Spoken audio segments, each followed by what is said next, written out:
ఓం నమో నారాయణాయ. ఓం నమశివాయ. శ్రీమాత్రే నమ. ధర్మ సందేహాల్లో పిండ ప్రదానం చేయకపోతే ఏమైనా దోషం వస్తుందా? పుత్రులు లేకుండా గతించిన వారికి పుష్కరాల్లో ఎవరి చేత పిండ ప్రదానం చేయాలి అని కూడా అడుగుతున్నారు. పుత్రులు లేకపోయినప్పుడు దోహత్రికుడు అని చెప్పేసి ఉంటాడు. అంటే కుమార్తెకు కలిగినటువంటి సంతతి కుమారుడు, అతగాడు తప్పనిసరిగా పిండ ప్రదానం చేయవచ్చు. వాళ్ళ తాతకి, వాళ్ళ నాయనమ్మకి అలా ఉంది శాస్త్రంలో. అలాగే అసలు ఎవరూ లేరనుకోండి, సంతానమే లేదు, కర్మరీత్యా అన్నప్పుడు వాళ్ళకి మోక్షం రావాలంటే బ్రాహ్మణుడే అక్కడ చేయించేటువంటి వ్యక్తే దాన్ని నెత్తిన వేసుకొని వాళ్ళ తరఫున చేస్తాడన్నమాట. ఇది ఒక సూత్రం. అయ్యా మీకు ఎవరు లేరా, అయితే నేనే దాని తరఫున చేసేస్తాను అని చెప్పేసి వకాల్తా పుచ్చుకోవటం అన్నమాట.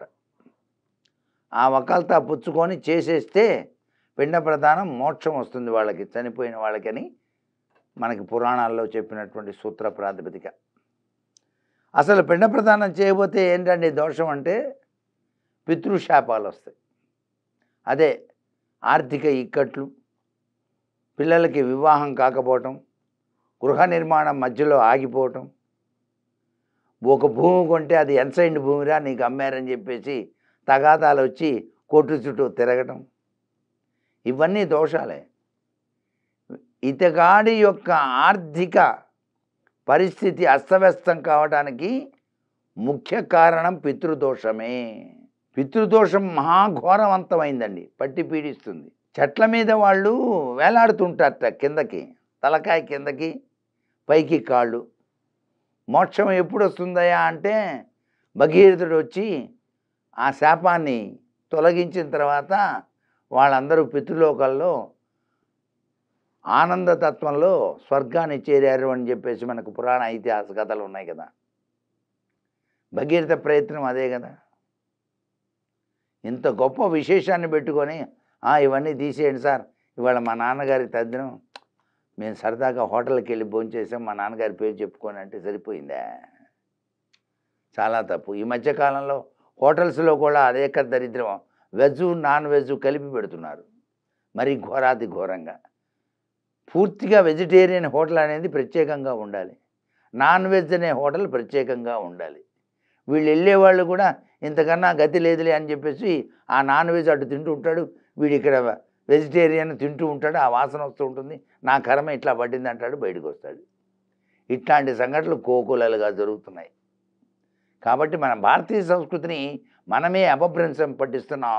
ఈ విషయంలో చాలా జాగ్రత్త పడితే మనకి మంచిది, మన దగ్గరికి హోటల్కి వచ్చే వాళ్ళకి కూడా మంచిది. వాళ్ళ ఆశీస్సులు మనకి మరింతగా పనిచేస్తాయి. అతి నిష్ఠాగరిష్టాపడిన బ్రాహ్మణోత్తముడు వెళ్ళాడు హోటల్కి, వాడికి తెలియదు, బోర్డు చూడలే, గబుక్కన లోపలికి వెళ్ళగానే అన్నీ నాన్ వెజ్ కనిపించినాయి. వాడు ఏం చేయాలండి? అంతా కూర్చోండి సార్ అన్నాడు, వడ్డిచ్చాడు. ఇక అవపోసన పట్టబోతుంటే ఇక తెలిసింది పక్కన, చిచ్చి ఏమిటా ఇదంతా అన్నాడు, లేచి వచ్చాడు నా బొట్టువాడు. ఏంటండి ఇదంతా? చాలా ఘోరం కదా. కాబట్టి మన కల్చర్ని మనమే అపభ్రంశం పెట్టిస్తున్నాం.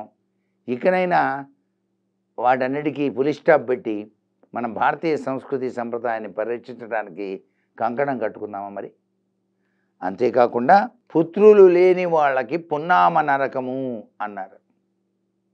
పున్నామ నరకం నుంచి తప్పించడానికి పుత్రులు అన్నారు. పుత్రులు లేనప్పుడు ఏం చేస్తారండి? మనవడు ఉంటాడు కదా, ఆ పిల్లకి పెళ్లి చేస్తారు, పుత్రులు పుడతారు కదా, అతని చేత చేయించండి ఈ విధి విధానాలన్నీ కూడా.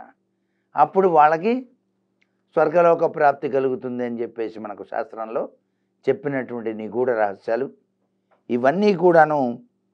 క్షేత్రాల్లో బియ్యపిండితో చక్కగా పిండాలు పెట్టి వాళ్ళకి మోక్షం కలిగించేటువంటి పరిస్థితులు కూడా ఉన్నాయి. అన్నంతో చేసేవి కొన్ని, బియ్యపిండితో చేసేవి కొన్ని. మంత్రపూర్వకంగా చేసేటువంటి పిండ ప్రదానాలు అద్వితీయమైన ప్రభావాన్ని కలిగిస్తాయి సుమా. రెండూ కూడా విశిష్టవంతమైన ఫలితాన్నే చేస్తాయి. బియ్యపిండితో చేసిన, అన్నంతో చేసిన, అది వారి వారి యొక్క తాహతను బట్టి చేసుకునేటువంటి విధి విధానం.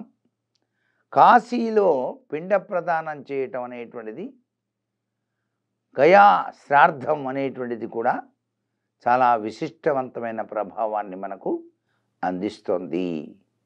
సర్వే జనా సుఖినో భవంతు.